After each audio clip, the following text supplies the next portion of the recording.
मोक्ष पाने के लिए मरना जरूरी नहीं है। अगर कोई आपसे कहे कि भैया मोक्ष चाहिए तो मरना पड़ेगा, ना ना ना ना, मोक्ष पाने के लिए मरना जरूरी नहीं है।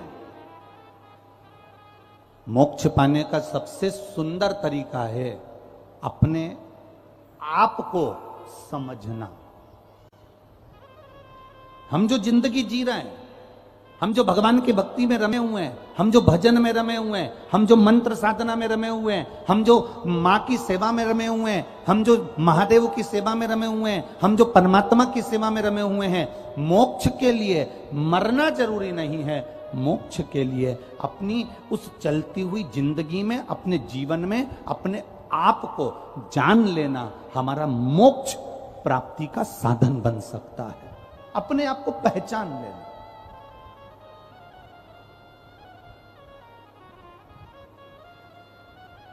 बचपन गया जाने दो, जवानी गई जाने दो, अधेड़ी गई जाने दो, पर जो बचा हुआ है हमारा बुढ़ापा, किसी की जवानी बची है, किसी की अधेड़ी बची है, किसी का बचपन बचा है, किसी का बुढ़ापा बचा है, हमें उसको साधना है।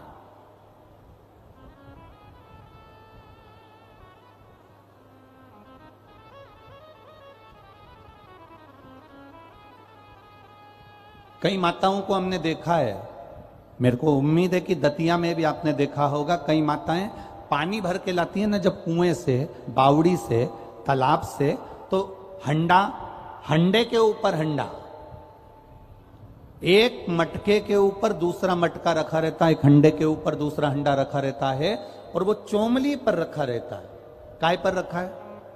जम के बोलो जरा। वो जो चोमली होती है कपड़े की, उस चोमली पर, वो हंडे पर हंडा रखा हुआ है।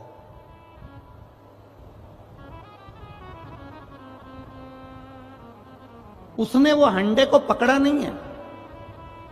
जिस हंडे को मां लेकर जा रही है, जिस हंडे को माता ले जा रही है, उस हंडे को उसने पकड़ा नहीं है। बस वो चोमली पर, वो सिर पर चोमली, चोमली पर हंडा, हंडे पर हंडा रखा हुआ है, और वो मां चली जा रही है, और उसके साथ में एक सखी और जा रही है। वो बात करती करती करती करती बहुत दूर तक चलेगा। थोड़ी दूर कहीं रुक भी गए तो भी वो बात में लगे हुए हैं, क्योंकि हंडे पर हंडा रखा है। अब बात भी कर रही है, चल भी रही है, बातचीत करते करते कहीं खड़ी भी हो गई है, बातचीत करते करते किसी से मिलना भी हो गया उसका, परंतु उसका हंडा नीचे नहीं गिरा है, क्योंकि वो बात जरूर कर रही है, वो मिल जरूर रही है, वो सहेली से साथ में मिलकर बात करती करती चल जरूर रही है, पर उसका जो ध्यान है वो उस हंडे में बना हुआ है। शिव महापुराण की कथा कहती है, जैसे हंडा लेकर चलने वाली, मटका लेकर चलने वाली नारी का ध्यान, स्त्री का ध्यान उसके मटके में होता है, उसके हंडे में होता है। शिव महापुराण की कथा कहती है, तुम कहीं पर भी रहो, दुकान में, व्यापार में, नौकरी में, सर्विस में, घर में, परिवार में, तुम्हारी मर्जी पड़े जहां रहो, पर शिव पुराण कहती है कि अपना ध्यान परमात्मा के चरणों में लगाकर चलना तो जिंदगी की सार्थकता।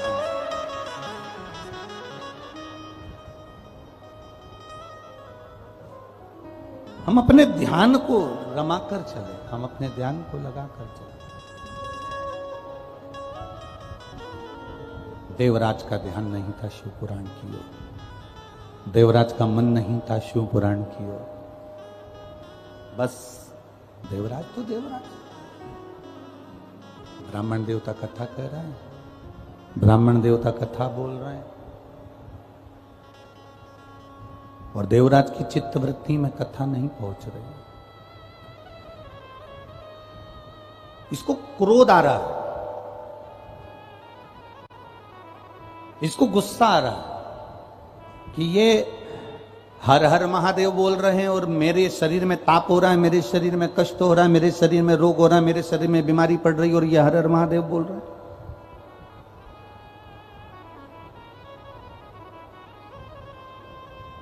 उठा देवराज और भवन से, मंदिर से बाहर निकल गया। मंदिर से बाहर, और मंदिर से बाहर जाकर बेलपत्री के वृक्ष के नीचे बस थोड़ी देर बैठा ही था, उतनी देर में देवराज के प्राण छूट गए और देवराज को लेने के लिए देवाधिदेव महादेव नंदी को लेकर आए और देवराज को लेकर जाने लगे। तो देवराज के अंदर संशय उत्पन्न हो गया। देवराज के अंदर एक संशय उत्पन्न हुआ कि मैं पापी, मैंने पाप किया, मैंने जिंदगी में झूठ बोला, मैंने कपट करा, मैंने चोरी करी, मैंने बेईमानी करी। देवराज कह रहे हैं कि मैं पापी और मैंने ये सब गलत काम किए, उसके बाद भी मेरे प्राण छूटने पर भगवान देवाधिदेव महादेव, मेरे प्राण छूटने पर मेरे शंकर भगवान मुझे लेने के लिए आए। आखिर मैंने पुण्य करा तो करा कौन सा?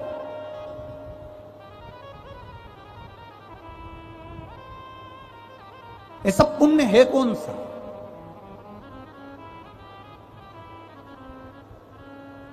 वो कौन सा पुण्य है जो मैंने भूल से कर दिया? वो कौन सा पुण्य है जो मेरी जिंदगी में हो गया? कभी आप भी अनुभव करना, दिन भर मोबाइल पर झूठ बोलते हो, दिन भर कहीं ना कहीं गलत काम हो जाता है, किसी ना किसी की निंदा हो जाती है, किसी ना किसी के लिए अपशब्द बोल जाते हो। एक बार कथा में हमने आप लोगों से कहा था, टीवी के माध्यम से आपने सुना होगा कि मोबाइल आया तो उसने बहुत सारी चीजों को समाप्त कर दिया। मोबाइल बहुत सारी चीज,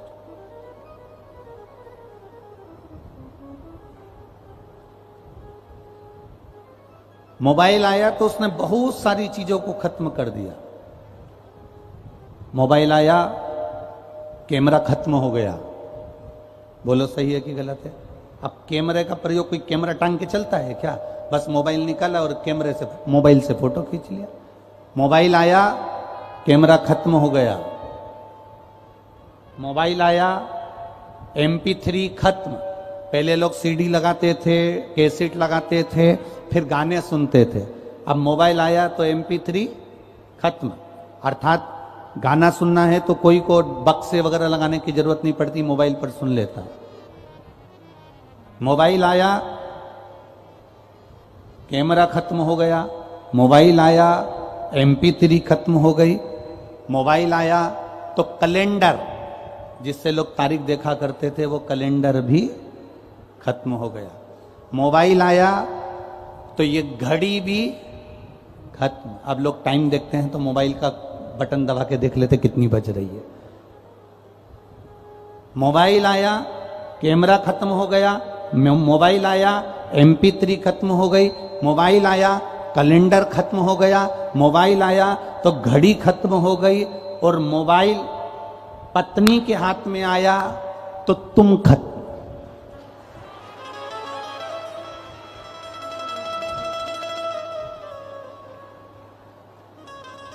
केवल कैमरा खत्म नहीं हुआ है, केवल घड़ी खत्म नहीं हुई है, केवल कैलेंडर खत्म नहीं हुआ है, केवल MP3 खत्म नहीं हुआ है। जिस दिन भूल से अगर मोबाइल पत्नी के हाथ में आ गया, फिर तो दतिया वाली माता ही बचा ले तो बचा ले, तो बाकी के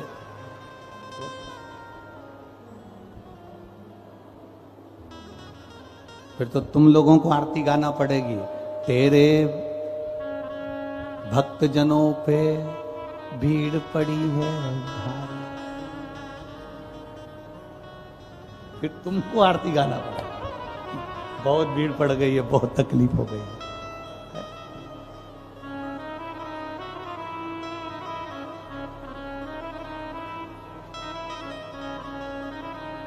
शिव कथा कह रही है, अपने पुण्य को पहचानो। ये दतिया वालों ने और दतिया के आसपास में से जो लाखों लाखों भक्त आए, आज देखा जाए तो ये तीनों चारों पंडालों को अगर मिलाया जाए तो लाखों की संख्या में आप पहले दिन पहुंचे हो।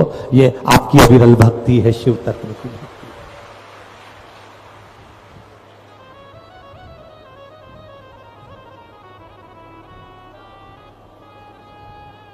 और कई लोग पीछे धूप में जो खड़े हुए हैं, उधर साइड में धूप में खड़े हैं, उधर खड़े हैं, तो ये आपकी अविरलता है, अविरल भक्ति है। आप कभी विचार करना अपने आप को।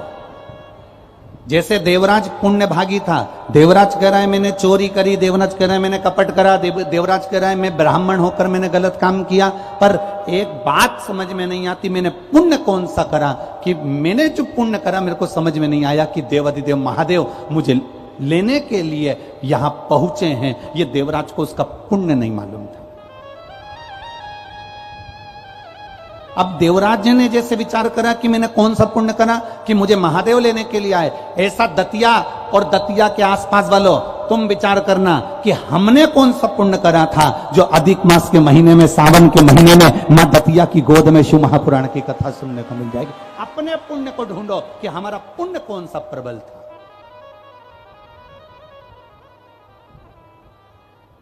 हमारे पुण्य की प्रबलता ऐसी कौन सी थी जो हमको शिव महापुराण की कथा यहां सुनने को मिल गई। और कितनी सुंदर बात है महाराज जी, शिव जी की कथा और मां जगत जननी दुर्गा भवानी, मां पीताम्बरा, दोनों का मिलन, शिव शक्ति का मिलन इस दतिया की कथा में हो रहा है 5 दिन तक। और ये जीवन का एक आनंद है, जीवन का आनंद। कहते हैं इस भूमि पर श्री स्वामी जी महाराज जी ने तप करा था। उस तप का फल यह हुआ कि मां पीताम्बरा ने स्वयं स्वामी जी महाराज जी को दर्शन दिया।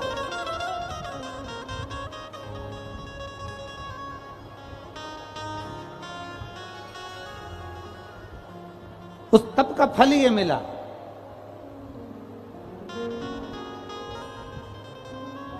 स्वामी जी ने तप करा तो उसके तप का फल यह मिला कि मां पीताम्बरा ने आकर दर्शन दिया। मां पीताम्बरा ने दर्शन दिया। अब आप भी तो तप कर रहे हो। दोपहर में 1 बजे से 4 बजे तक कथा है और ये पंडाल 2 दिन पहले रात्रि को आप आकर देखते तो पंडाल धीरे धीरे भराना प्रारंभ हो गया था। 2 दिन पहले से लोग तप साधना में लगना प्रारंभ हो गए। अपना अपना आसन बिछाया, बैठ गए।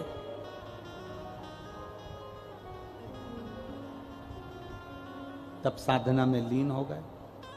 और ये तप साधना ही तो है आपकी जो आप कथा का रसतत्व ग्रहण कर रहे हो। देवराज ने देवाधिदेव महादेव से पूछा कि मैंने पुण्य कौन सा करा, तो महादेव ने केवल एक ही बात कही कि ये तेरा पुण्य नहीं, तेरी माता जी का पुण्य था। तुम्हारी माता ने जो पुण्य करा था उस पुण्य का फल तुम्हें मिल रहा है। तेरी माता 1 लोटा जल मेरे मंदिर में, मेरे शिवालय में जाकर समर्पित करती थी। उस जल का फल ये मिला कि तू ब्राह्मण कुल में जन्म लेने के बाद भी तूने शंकर के मंदिर में पहुंचने के बाद चोरी करता था, तू चोरी करने के बाद भी तू शिव मंदिर में पहुंचकर कथा को श्रवण किया। और कथा श्रवण कर कर तू भूलवश बेलपत्री के पेड़ के नीचे आकर बैठ गया और यहां तेरे प्राण छूट गए। शंकर भगवान कहते हैं बेलपत्री का जो वृक्ष है ये मेरा एक स्थान है, मेरा स्थान। आवाज नहीं आ रही है, आवाज नहीं जा रही है बाबू, जरा ध्यान रखिए। आवाज नहीं आ रही कि एलईडी नहीं चल रही? आवाज नहीं।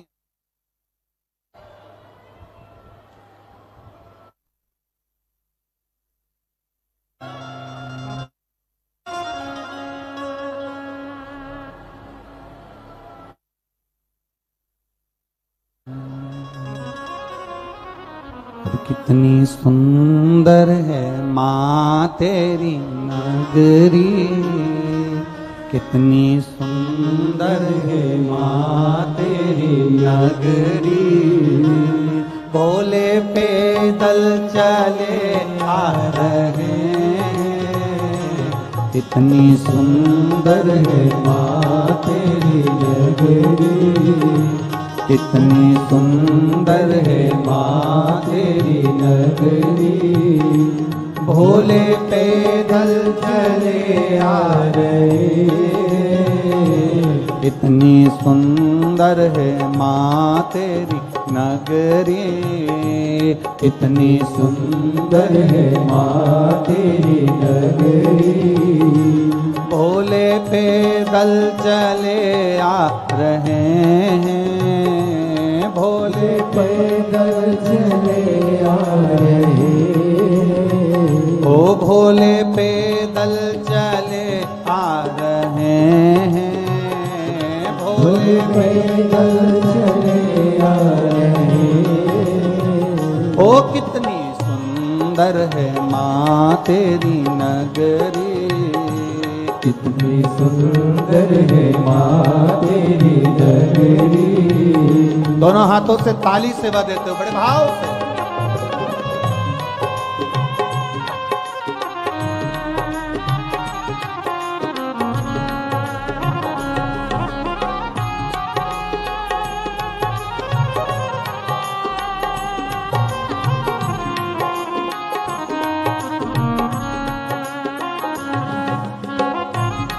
पीछे वाले भी दोनों हाथों से।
उनकी जटा में गंगा विराजे, गंगा बहाते चले आ रहे हैं। उनकी जटा में गंगा विराजे, गंगा बहाते चले आ रहे हैं। उनकी जटा में गंगा विराजे, गंगा बहाते चले आ रहे हैं। उनकी जटा में गंगा विराजे, गंगा बहाते चले आ रहे हैं। उनके माथे पे चंदा विराजे, उनके माथे पे चंदा विराजे, चमकाते चले आ रहे हैं। उनके माथे पे चंदा विराजे, चमकाते चले आ रहे हैं। तेरी नगरी कितनी सुंदर है माँ तेरी नगरी। भोले पैदल चले आ रहे हैं कितनी सुंदर चले आ रहे, कितनी सुंदर है माँ तेरी नगरी कितनी सुंदर है माँ तेरी नगरी। ओ भोले पैदल चले आ रहे हैं भोले पैदल चले आ रहे जय हो।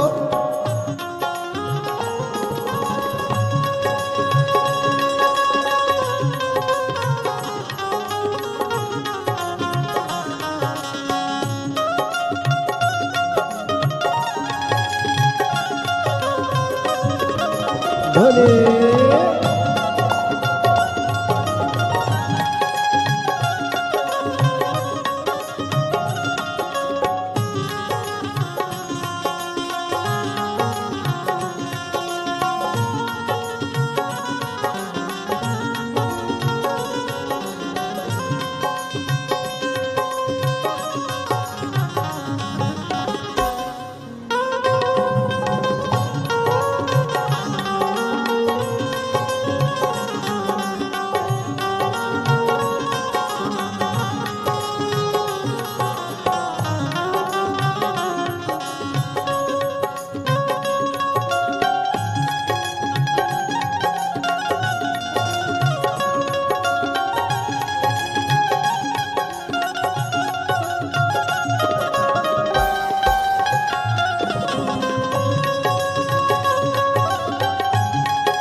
शंभू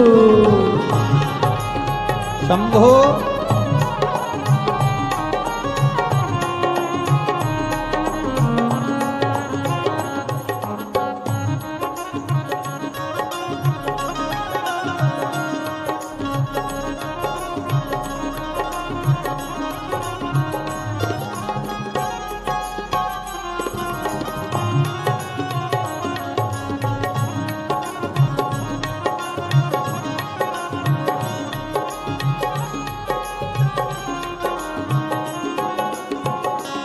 उनके हाथों में डमरू विराजे, डमरू बजाते चले आ रहे हैं। उनके हाथों में डमरू विराजे, डमरू बजाते चले आ रहे हैं। उनके हाथों में डमरू विराजे, डमरू बजाते चले आ रहे हैं। उनके हाथों में डमरू विराजे डमरू बजाते चले आ रहे हैं। उनके अंगों में बागंबर छाला, उनके अंगों में बागंबर छाला, वो पहन कर चले आ रहे हैं। उनके अंगों में बागंबर छाला, वो पहन कर चले आ रहे हैं। बड़ी सुंदर है माँ तेरी नगरी, बड़ी सुंदर है माँ तेरी नगरी। भोले पैदल चले आ रहे हैं। बड़ी सुंदर है माँ तेरी नगरी। भोले पैदल चले आ रहे, भोले पैदल चले आ रहे हैं। भोले पैदल चले आ रहे, भोले पैदल चले आ रहे हैं। भोले पैदल चले आ रहे। बड़ी सुंदर है माँ तेरी नगरी, बड़ी सुंदर है माँ तेरी नगरी। हार हार अपने स्थान पर बैठकर भगवान देवाधिदेव महादेव से बड़े आनंद के साथ, बड़े विश्वास के साथ में बाबा देवाधिदेव महादेव से अपने दिल की बात भाव से,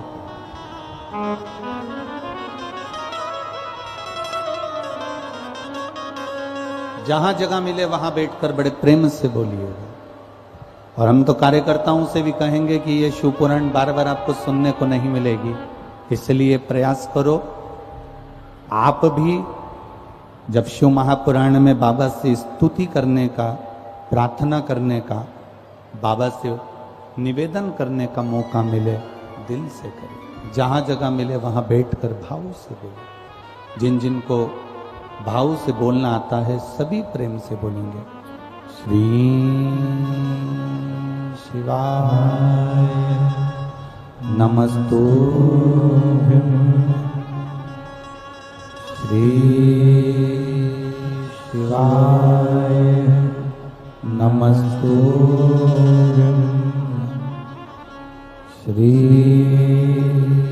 शिवाय नमस्तुभ्यं, श्री शिवाय नमस्तुभ्यं, श्री शिवाय नमस्तुभ्यं। भोला सब दुख काटो हमारा, ओ भोला सब दुख काटो हमारा। शिव शंकर जपो तेरी माला,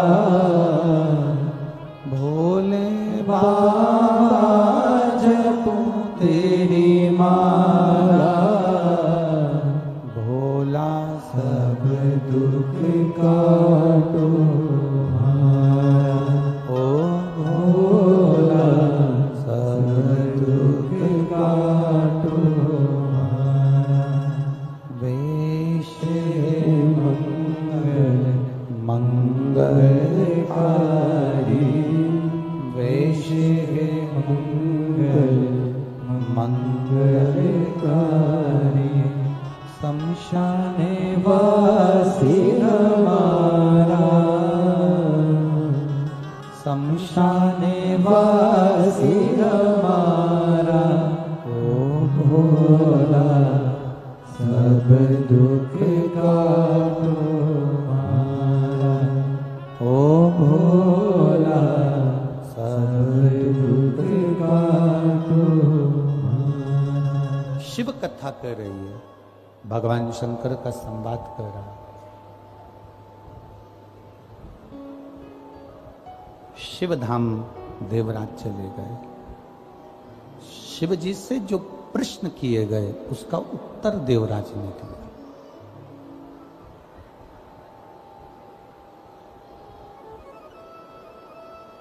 देवराज की जो माता जी थी, देवराज की जो मां थी, उनका नियम बड़ा प्रबल था।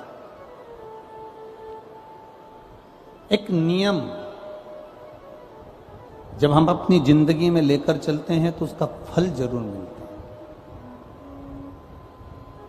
एक कोई सा भी नियम हमने अपनी जिंदगी में बना लिया कि हमको शिव जी के मंदिर जाना है, एक लोटा जल चढ़ाना है, या शंकर जी के मंदिर में जाकर झाड़ू लगाना है, पोछा लगाना है, या सेवा करना है, उसका फल जरूर मिलता है। एक पत्र आया है, उस पत्र में उन्होंने वर्णन किया,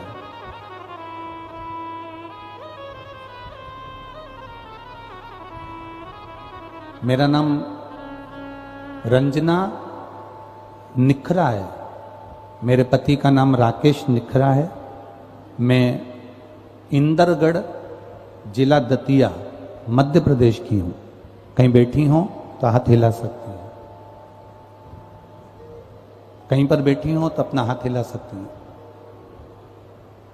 मेरा नाम रंजना निखरा है।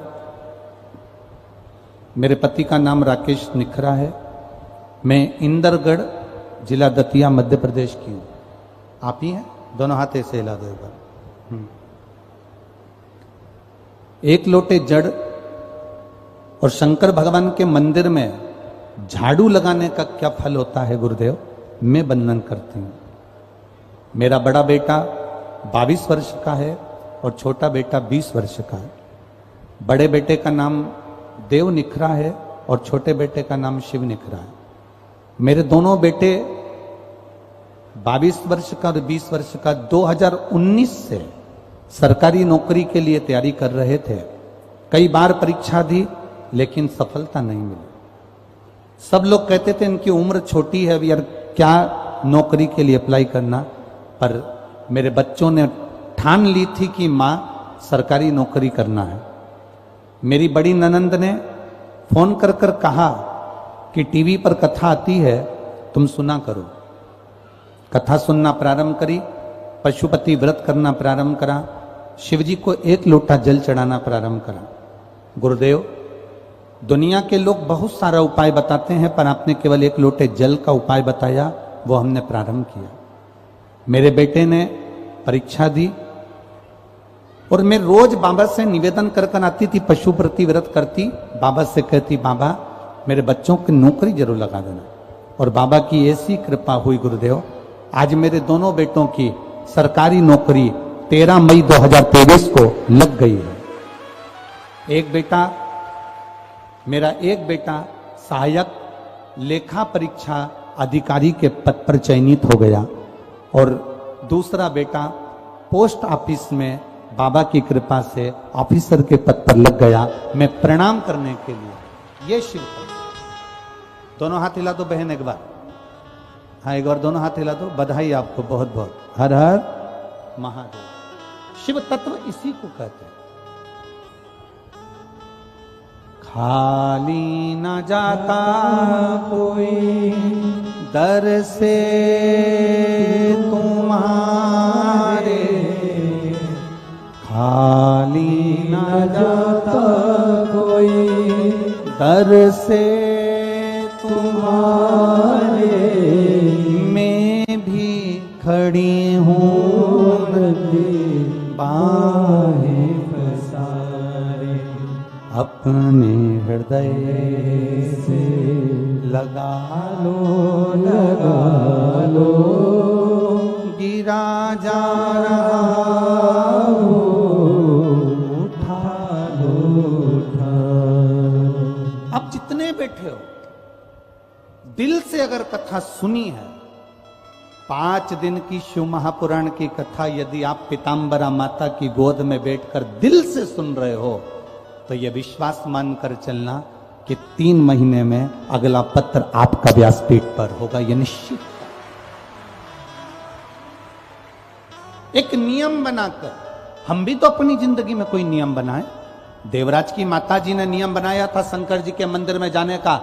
बेटा ब्राह्मण कुल में, ब्राह्मण होने के बाद चोरी में लग गया, गलत काम में लग गया, वेश्यावृत्ति में लग गया, जुए में लग गया, गलत संगत में पड़ गया और गलत काम में लगने के बाद उस वो बेटे ने अपनी जिंदगी बर्बाद कर ली। चोरी का धन लेकर शिवजी के मंदिर में चले गया, बैठा, बेलपत्री के पेड़ के नीचे बैठकर उसके प्राण चले गए और वो शिव के धाम चले गए। वो घड़ी नियम हम बनाए। एक नियम हमारी जिंदगी में होना चाहिए।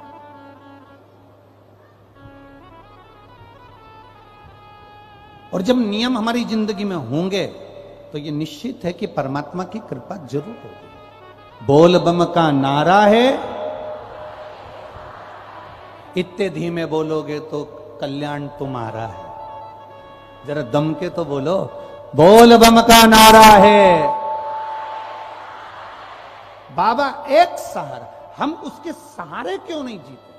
हम परिवार में रहें, कुटुंब में रहें, नाते और रिश्तों में रहें, हम अपने घर में रहें। ना हमको साधु बनना, ना हमको सन्यासी बनना, ना हमको तपस्वी बनना, ना हमको कहीं गंगा जी के घाट पर जाकर बैठना। हमको परिवार में रहकर भगवान की भक्ति में रमे रहना। 24 घंटे नहीं, 24 घंटे नहीं।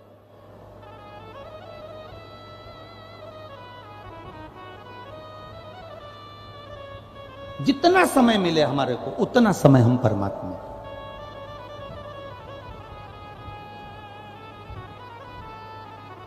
एक जीजी ने हमसे कहा, गुरुजी ये बताओ कि भगवान की भक्ति कितनी देर की करना चाहिए। हमने कहा जितनी देर तुम पेंसिल से लाइन खींचो और डब्बा भरो, बस घड़ी मिला लेना कि पेंसिल से लाइन खींचने में कितनी देर लग रही है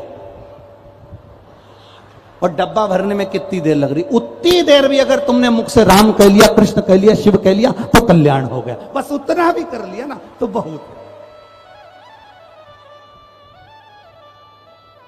वो सरल है क्या? अरे लुटा दिया भंडार का शिवाने कर दिया मां।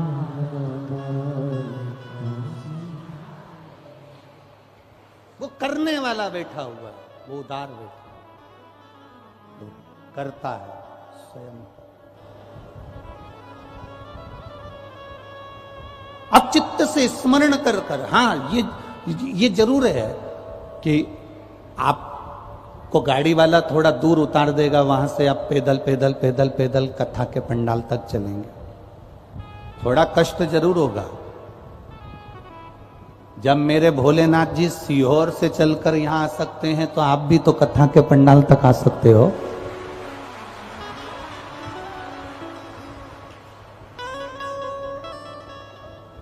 एक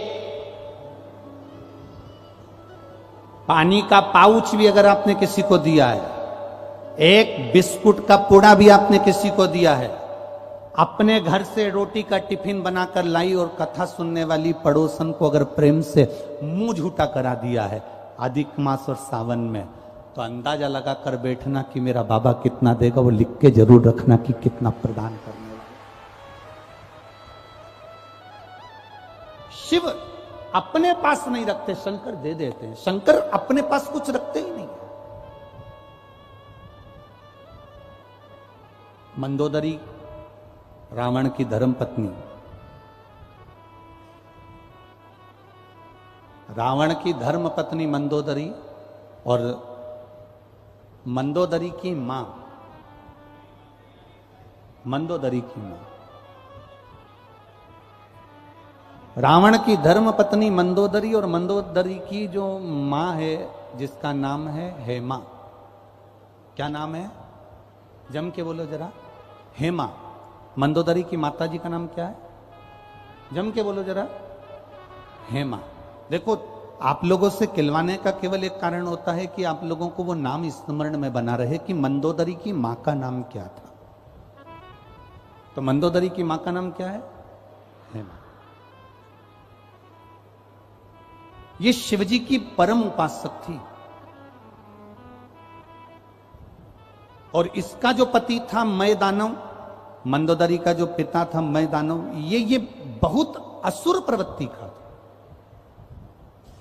अब हेमा का नियम था, मिट्टी लाती, उसमें माखन मिलाती, गाय का दूध मिलाती,